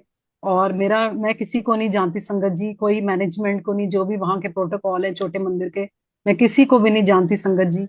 गुरु जी ने मुझे आज्ञा दी, बप्पा के पहले दर्शन करवाए टीवी में लाल बाग के बादशाह के। और मैंने टीवी में ही बप्पा के पैरों को हाथ लगाया, उनके हाथों के नीचे अपना सर रखा और कहा मुझे बप्पा दर्शन दीजिए आप, और आज्ञा दीजिए मैं आपको दूरवा चढ़ा पाऊं। संगत जी उन्होंने मुझे एम्पायर स्टेट्स भेजा। गुरुजी ने बप्पा को दूरवा चढ़वाई, छोटू भैया ने कहा आप खुद ही चढ़ाइए। उसके बाद जो मोदक मेरे को गुरुजी ने दिमाग में डाला कि लेके जाओ, गुरुजी ने मुझे वहां पे अपनी गद्दी पे खुद ही भोग लगाने के लिए आज्ञा दी संगत जी। और वहां छोटे मंदिर में मुझसे भोग रखवाया गुरुजी ने। ये मेरी बहुत ही औकात के बाहर की बात है संगत जी, बहुत ही औकात के बाहर की बात है। ये गुरुजी महाराज की महिमा है, नहीं तो मेरा कुछ है ही नहीं उसमें संगत जी। मैं बहुत डरते डरते ये बातें करती हूँ, क्योंकि मुझे लगता है कि महाराज की इतनी बड़ी गरिमा है, हम कौन होते हैं ये बातें करने भी वाले उनके बारे में। बहुत सुंदर मुझे दर्शन दिए बप्पा ने। संगत जी लास्ट ईयर, आप बिलीव करेंगे, मेरे पास फ्रिज में बप्पा की दूर्वा रखी हुई थी जो मैं नहीं चढ़ा पाई थी, वो मैं छोटी दूर्वा और कुछ फूल एम्पायर स्टेट्स ले जाना भूल गई और मेरे फ्रिज में रखे रहे। संगत जी मैंने गुरुजी से सिर्फ इतना कहा, उनका प्यार देखिए, मैंने कहा गुरुजी सॉरी मैं भूल गई, मेरे फ्रिज में रखे रहे, अब मैं किधर जाऊंगी चढ़ाने। संगत जी इतने साल हो गए मैं वहां पंजाबी बाग रहते हुए, इस साल भी मुझे भेजा बप्पा के दिनों में गुरुजी ने, पर इस साल तो ऐसा नहीं हुआ, ना ही पिछले साल से पहले कभी ऐसा हुआ। संगत जी हमारा पिछला गेट खुलता है और खूब नगाड़ों की ढोलों की आवाजें आती हैं, और इतने बड़े बप्पा लाल बाग के बादशाह के हाफ साइज आप कह लो, मतलब इतने बड़े थे वो भी, रथ पे बैठे हुए आ रहे हैं, पंडित जी आ रहे हैं और आसपास सारी लेडीज कीर्तन करती हुई हमारी रोड के अंदर आ रही हैं। और मैंने अपनी मदर से पूछा कि ये कब से शुरू हुआ। मेरी मम्मी कहती हैं ये तो फर्स्ट टाइम ऐसे हमारी रोड पे आए हैं, कभी आज तक इतने सालों में नहीं आए। मैंने कहा मैंने भी कभी नहीं देखा। और संगत जी मेरे दिमाग में गुरुजी ने डाला कि जा नीचे फ्रिज में से लेके नीचे जा, बप्पा आ गए, जा चढ़ा जाके। मैं एकदम नीचे भागी संगत जी बिना चप्पल के ऐसे ही, और मैंने पंडित जी को वो दूर्वा दी और फूल दिए और उन्होंने बप्पा पे चढ़ाए। और इस साल भी मैं देख रही थी संगत जी, लेकिन कोई रथ नहीं आया, कोई बप्पा नहीं आए, ये तो गुरु जी महाराज ने कहाँ से उस वक्त भेजे। ये गुरु जी हमारी छोटी छोटी बातों को भी, जो कि मेरे लिए बहुत बड़ी बात थी, कैसे कबूल करते हैं, ये उनका शुक्राना है संगत जी। संगत जी मुझे गुरु जी महाराज ने जब से पंजाब भेजा, उसके बाद जब भी दिल्ली भेजते हैं या पंजाब में भी, सब जगह इतनी अपनी ब्लेस्ड जगहों पे गुरुजी महाराज भेज रहे हैं, अपनी इतनी ब्यूटीफुल सोल्स, इतनी प्योर सोल से मिलवा रहे हैं अपने एंजल्स गुरुजी महाराज के सच्ची सुच्ची संगत से, कि मैं क्या बोलूं, ये क्या कृपा है महाराज की, इस काबिल मैं नहीं। संगत जी मुझे गुरुजी महाराज ने लस्सी आंटी के घर भेजा लंच पे। तो वहां पे सुबोध अंकल आए हुए थे और हम आपस में बैठ के सत्संग शेयरिंग कर रहे थे। आंटी मुझे कहती है तू अपने अंकल को सुना और अंकल तेरे को अपने सुनाएंगे।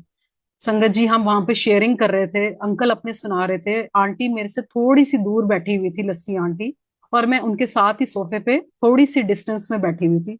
संगत जी सत्संग सुनते सुनते एकदम लस्सी आंटी ने मेरी बाजू पकड़ी और मुझे अपनी गोदी में ले लिया और बहुत टाइट हग करा और मेरा सर अपनी गोदी में रख के प्यार से मेरा सर ऐसे ऐसे करके सहलाने शुरू हो गई।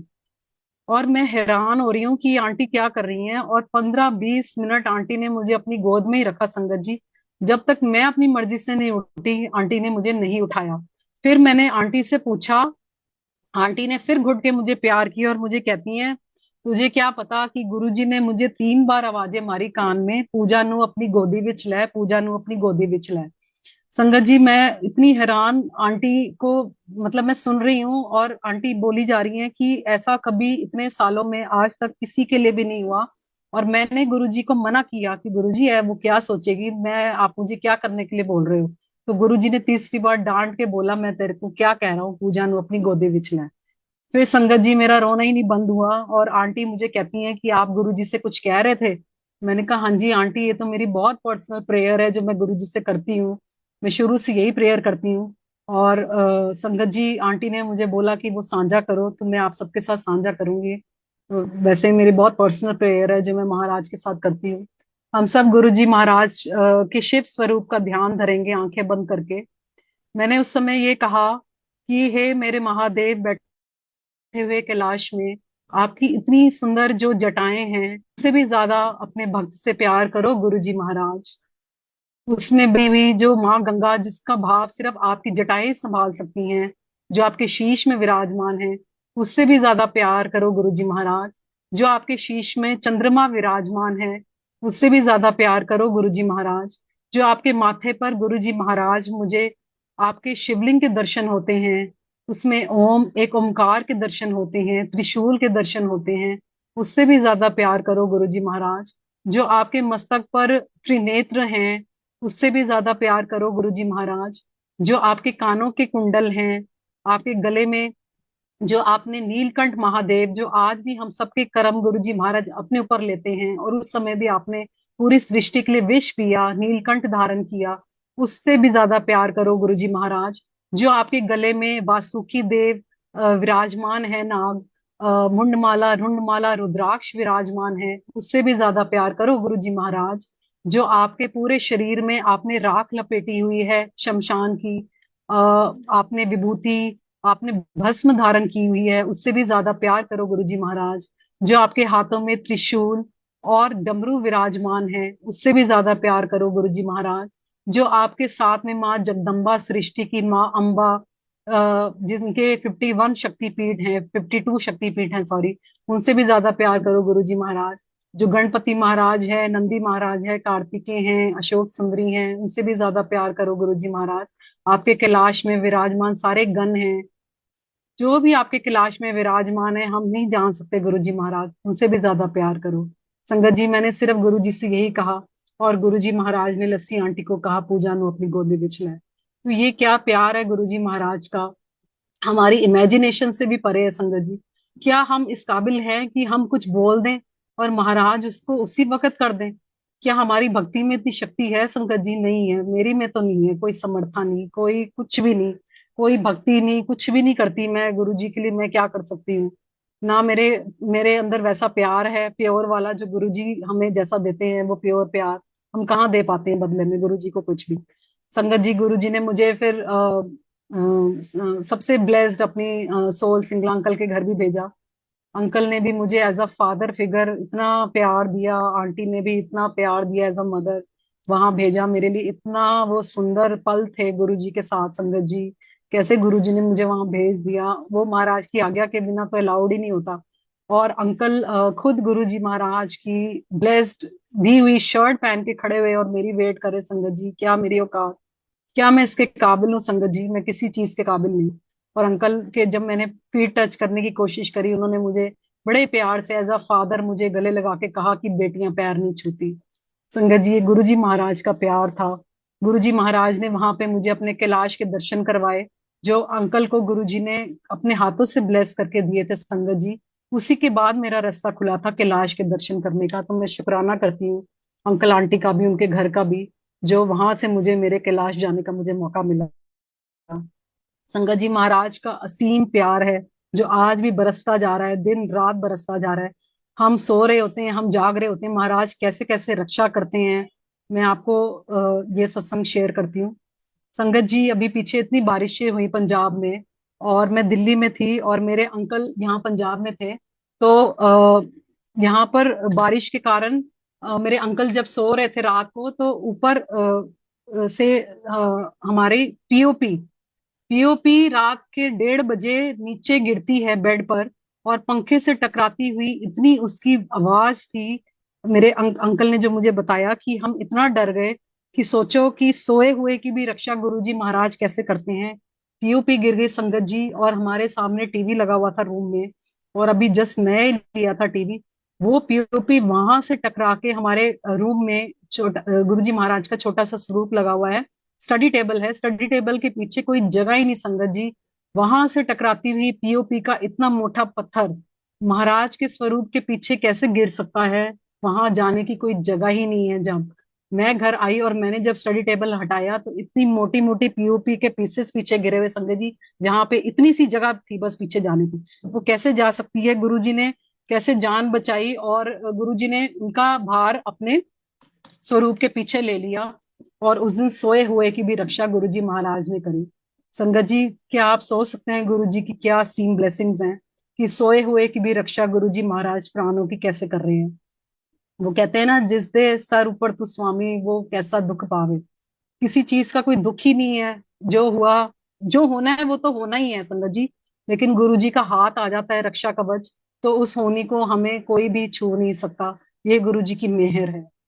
गुरु जी ने हमारी 25 बंदों की जान बचाई लास्ट ईयर संगत जी, जब अयोध्या दिवस था। मेरी मदर के घर मुझे गुरु जी ने भेजा हुआ था। हमारी ज्वाइंट फैमिली है, जैसे मैंने आपको पहले भी बताया, हम 25 लोग ऊपर नीचे इकट्ठे रहते हैं। उस दिन गुरु जी ने हमारी कैसे जान बचाई सबकी, मैं आपको वो सत्संग शेयर करूंगी। महाराज ने उस दिन मंडे का डे था संगत जी, जब चारों तरफ अयोध्या दिवस की धूमधाम मची हुई थी। अयोध्या में, महानगरी में श्री रामचंद्र महाराज जी के मूर्ति की स्थापना थी, और सब ने अपने घरों के बाहर लंगर लगाए हुए थे, खूब डीजे लगे हुए थे, बहुत रौनक थी उन दिनों में। मंडे का डे था, तो मुझे मेरी फ्रेंड का कॉल आता है कि हम बड़े मंदिर जा रहे हैं, तुम साथ चलो। मैं संगत जी उस दिन बड़े मंदिर गई, और मुझे वहां जाते ही गुरु जी का कैलेंडर मिला, बड़ा वाला रघुराय अंकल ने जो प्रिंट करवाए होते हैं गुरु जी के आश्रम का, वो मिला, और मैंने घर लाके अपने मम्मी के रूम में लगा दिया। संगत जी, उस दिन सुबह 5 बजे से हमारी ही रोड पे डीजे, हमारी ही गेट के अंदर तार लगा के नीचे पार्किंग में लगा। और मैंने अपनी मदर को बोला, सुबह से मेरे सर में दर्द हो गई है। अगर सारी रोड मिलके सब कर रही है तो ये डीजे हमारे ही रोड के ऊपर क्यों हमारे ही घर के आगे क्यों लगा है? थोड़ा सा भैया को बोलते कि थोड़ा सा साइड में लगा लेते कहीं और। तो मैंने ऐसे बोला, सॉरी गुरुजी, मुझे क्या पता आपके क्या प्लान्स हैं। मैंने ऐसे बोला। और उसके बाद संगत जी, शाम के 7, 7:30 बजे और मेरे फादर को फोन आता है सामने ही उनके फ्रेंड का, कि मुझे अपने स्कूटर की चाबी दे दे, मुझे मार्केट जाना है। संगत जी, मेरे फादर लिफ्ट से नीचे उतरते हैं उनको स्कूटर की चाबी देने के लिए। मेरी मदर, मैं और मेरी भाभी उस समय घर पे थे। मेरी भाभी भी उस समय एक्सपेक्ट कर रही थी, जो कि हमें नहीं पता था। मेरा ब्रदर उस समय ऑफिस में था। और मेरे को नीचे से खूब धमाकों की आवाज आती है, खूब धमाकों की। संगत जी, वो सीन मैंने खुद अपनी आंखों से देखा है, इसलिए मुझे याद है। इतनी तेज धमाकों की आवाज थी और धुआं धुआं पूरे ऊपर तक धुआं आया हुआ। और मैं एकदम से नीचे से मेरे को शाउटिंग की भी आवाजें आए।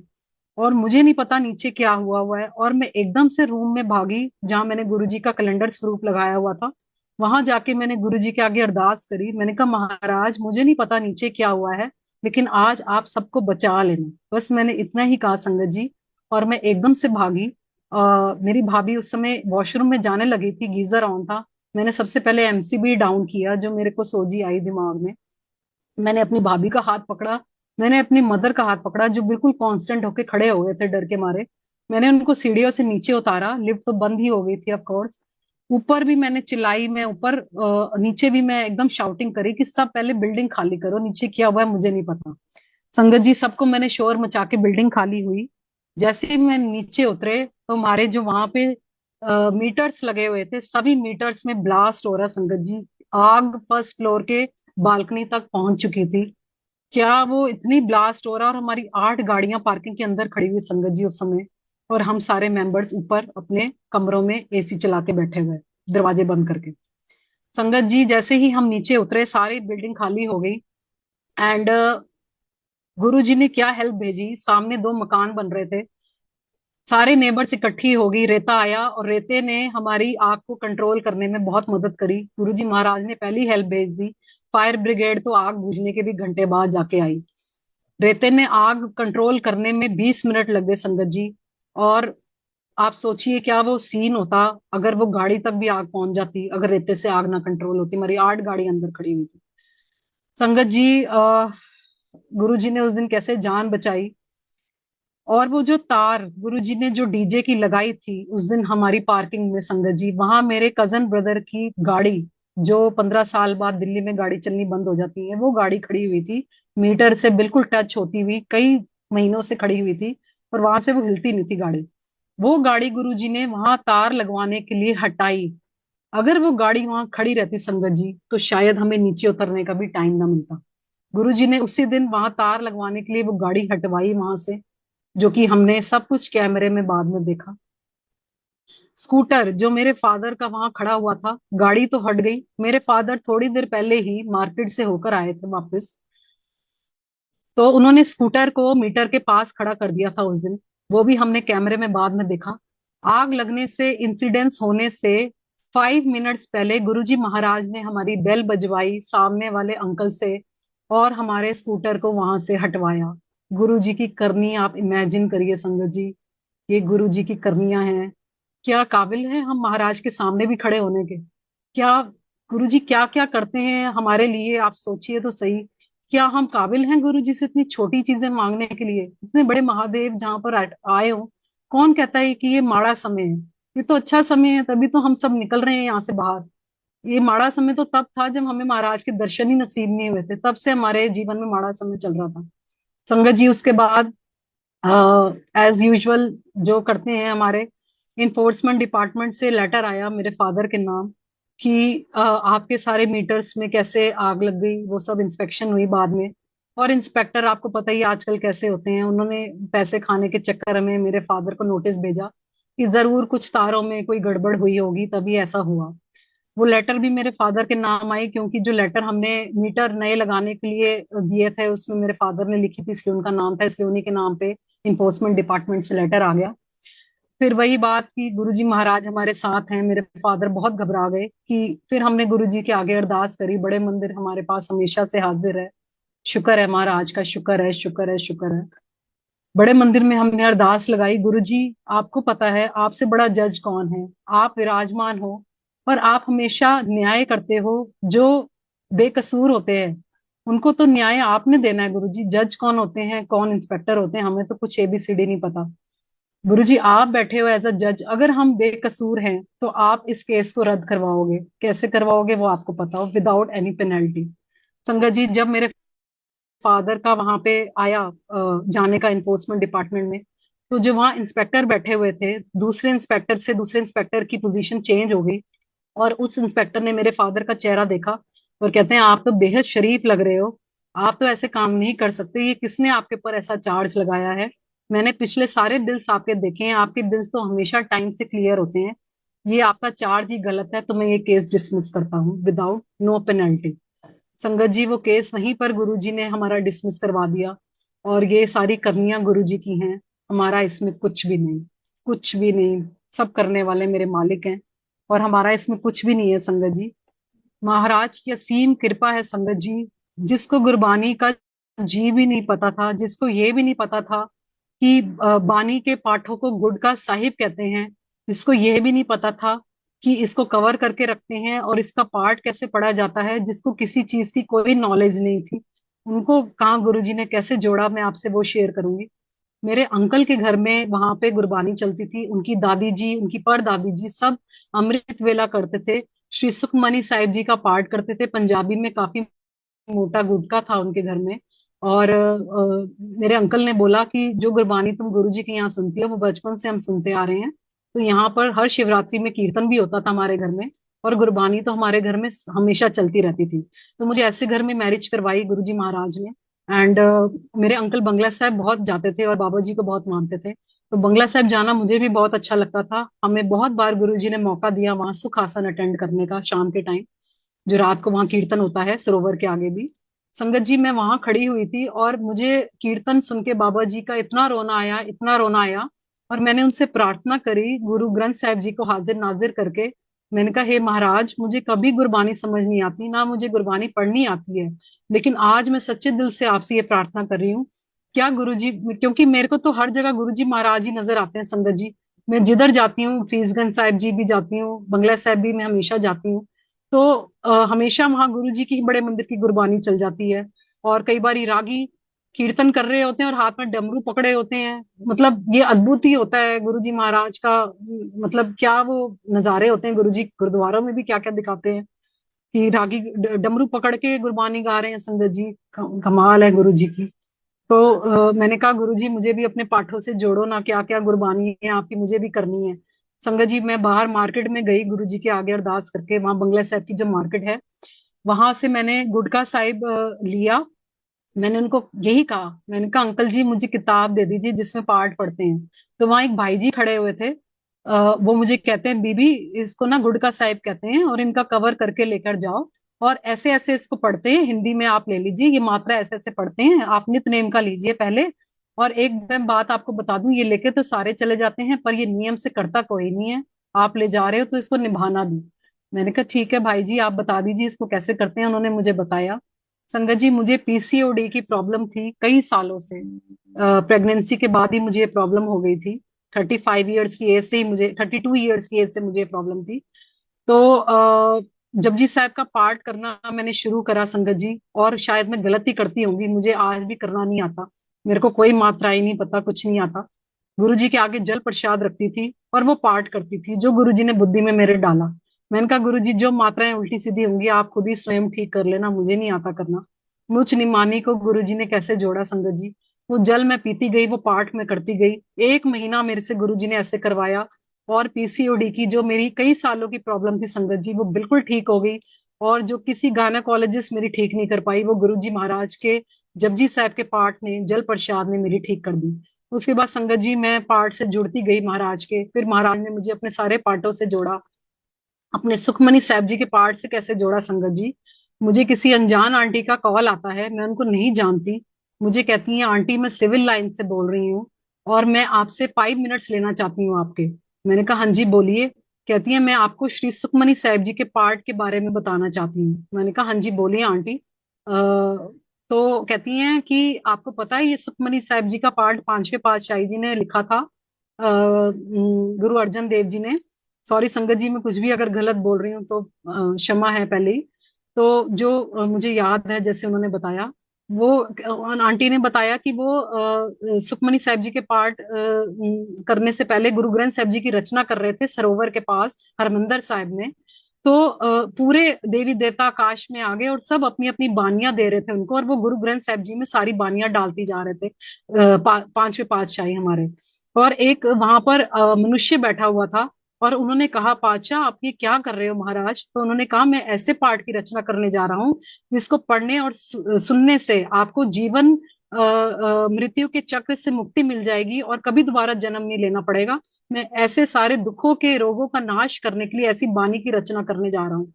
संगत जी, फिर उन्होंने उस मनुष्य को वो बानी दी कि इसको सर पर रख के जाओ और पूरे गांव गांव जाके घूमो और सबको प्रचार करो इस बानी का, कि जो भी इस बानी को सुनेगा या पढ़ेगा वो ठीक हो जाएगा, उसको मुक्ति मिल जाएगी। संगत जी वो नगर नगर गांव गांव घूमने लगे। पीछे पीछे और भी नगरवासी उनके साथ इकट्ठे हो गए, वो सब जगह जाने लगे। सारे गांव वालों ने कहा कि ये तो इतना बड़ा गुरु ग्रंथ साहिब जी है, हम इसको पूरे दिन में कैसे पढ़ेंगे? हमारे और भी काम होते हैं, प्रैक्टिकली ये ठीक नहीं है। आप हमें उसी गुरु जी के पास ले जाइए दोबारा, हम वहां जाके प्रार्थना करेंगे कि हमें कोई ऐसी बानी दीजिए जिससे हमारे घर के भी काम काज हो जाएं और जिसको पढ़ने से हमें मुक्ति भी मिल जाए। तो संगत जी वो सारे दोबारा से पातशाह के पास गए हरमंदर साहिब के अंदर, और हरमंदर साहिब के अंदर ही पातशाह ने श्री सुखमनी साहिब जी के पाठ की रचना करी, जिसके अंदर 24,000 अंक हैं, वर्ड्स हैं। और किसी भी मनुष्य को जिसका शरीर स्वस्थ है उसको महाराज की आज्ञा से सिर्फ 24,000 सांसें लेने की आज्ञा है। अंदर लेना बाहर सांस छोड़ना, वो 24,000 ही सांसें ले सकता है एक दिन के अंदर। इसीलिए श्री सुखमनी साहिब जी पाठ के अंदर भी 24,000 वर्ड्स हैं। जो ये पाठ पढ़ेगा और सुनेगा उसको जीवन चक्र के मुक्ति से मुक्ति मिल जाएगी। ये महाराज ने तब रचना करी थी श्री सुखमनी साहिब जी के पाठ की। और मुझे वो आंटी कहती हैं आपको 40 दिन ये पाठ करना है। फिर मैं संगत जी गुटखा लेकर आई बंगला साहिब जी से, और मैंने ये पाठ पढ़ना शुरू करा। पहले धीरे धीरे पढ़ती थी तो काफी समय लगता था, फिर धीरे धीरे महाराज के ही हुक्म से हमारा वहां परिवार बन गया। हम एक दूसरे के घरों में जाके पाठ करना शुरू हो गए, अरदास करना शुरू हो गए। और संगत जी बैसाखी थी 2022 की या 21 की, आई थिंक कोरोना की वेव थी सेकंड वाली तब।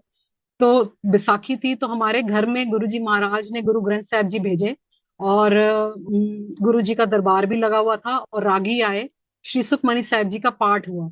संगत जी ये पाठ से मेरे फादर के 15 साल पुराना कोर्ट केस था, जो कि मॉनेटरी कमेटी के अंदर भी आ गया था, जो कि इम्पॉसिबल था सॉल्व होना वो केस, कितनी पेनल्टीज लग चुकी थी ऑलरेडी। जैसे ही बाबा जी की भीड़ हमारे घर के अंदर आई, श्री सुखमनी साहिब जी का पाठ शुरू हुआ, संगत जी मेरे फादर को कॉल आती है कि आपका 15 साल पुराना केस सॉल्व हो गया है। इतनी रहमत गुरुजी महाराज ने हमारे ऊपर बख्शी उस दिन संगत जी।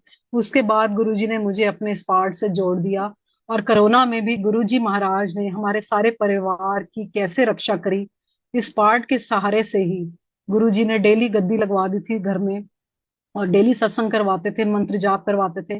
गुरुजी ने मुझे ड्रीम दिखाया, मेरी मदर के घर पे भी गुरुजी विराजमान है, छत पर ऊपर बैठे हुए हैं। और बिल्डिंग में और फ्लोर्स पे कोरोना हुआ, लेकिन मेरी मदर के फ्लोर पे कोई कोरोना नहीं हुआ संगत जी, ना ही हमारे घर पे मुझे हुआ। 2 दिन के अंदर गुरुजी ने मेरा कोरोना ठीक कर दिया, without any treatment, without any कुछ, और मेरे से किसी को कोई इन्फेक्शन नहीं फैली। संगत जी ये गुरुजी की करनियां हैं, जो कि असीम अपार अनंत हैं, जिसका बखान मैं नहीं कर पा रही हूँ। गुरुजी ने ऐसे मुझे अपने पाठों से जोड़ा। गुरुजी जब भी हरमंदर साहिब भेजते हैं संगत जी, वहां उनकी इतनी प्रेजेंस होती है गुरुजी महाराज की। गुरुजी ने बहुत बार वहां पे बड़े मंदिर में मुझे आसमान से अमृत वर्षा ऊपर मेरे को बहुत बार महसूस हुआ, मेरे ऊपर होती हुई गुरुजी ने करी, कई बार करी। एक बार हरमंदर साहिब में भी करी, जब सुबह पालकी साहिब जी आते हैं तो वहां भी बैठे मुझे गुरुजी नजर आते हैं। जब मैं अंदर बैठी थी दरबार के अंदर गुरुजी के, तो जब गुरु ग्रंथ साहिब जी के वहां पर गुरबानी चल रही थी तो मैंने देखा गुरुजी ने कितना सुंदर चोला पहना हुआ। मैंने कहा गुरुजी कितने सुंदर चोले पहनकर आप यहाँ विराजमान हो, काश मुझे भी आपका यहाँ से कुछ मिल जाता जो मैं अपनी गद्दी में जाके वहां पे आपके लगा देती। संगत जी उस दिन मुझे वहां पे, जब मैं इजाजत लेके जाने लगी, तो वहां के भाई जी ने मुझे वहां पे चोला दिया गुरुजी के लिए, हरमंदर साहिब से, येलो रंग का चोला, जो कि दिन भी उस दिन थर्सडे का था। और जब मैंने रात को सुखासन वहां पर अटेंड करा संगत जी, तो उन्होंने जब बाबा जी को बीड़ को वो कमरे में ले जाते हैं, सिर्फ इतना सा काम, मुझे गुरुजी अपने लिए कुछ दे दो, तो उन्होंने मेरी शॉल के ऊपर बाबा जी की बीड़ की जो टॉवल हैंकी होता है संगत जी, वो फेंका, और वो सीधा मेरी शॉल के ऊपर आकर गिरा। और गुरुजी का चोला और गुरुजी का हैंड टॉवल मुझे वहां हरमंदर साहिब से गुरुजी ने दिलवाया। क्या महाराज की करनियां, क्या कृपाएं। एक और सत्संग में लास्ट शेयर करूंगी संगत जी, फिर इजाजत लेंगे समय के अनुसार। गुरुजी ने अपने बर्थडे पे मुझे बड़े मंदिर में बुलाया अपने फ्रेंड्स के साथ, जगतार अंकल, दर्शन अंकल, पंजाब के उनके फ्रेंड्स, उनके साथ मुझे अपने दर्शन करवाए, बहुत सुंदर बर्थडे सेलिब्रेट करवाया, 6th को भी 7th को भी। ऐसे गुरुजी ने मेरा बर्थडे कैसे सेलिब्रेट करा संगत जी, महाराज का प्यार बहुत असीम है।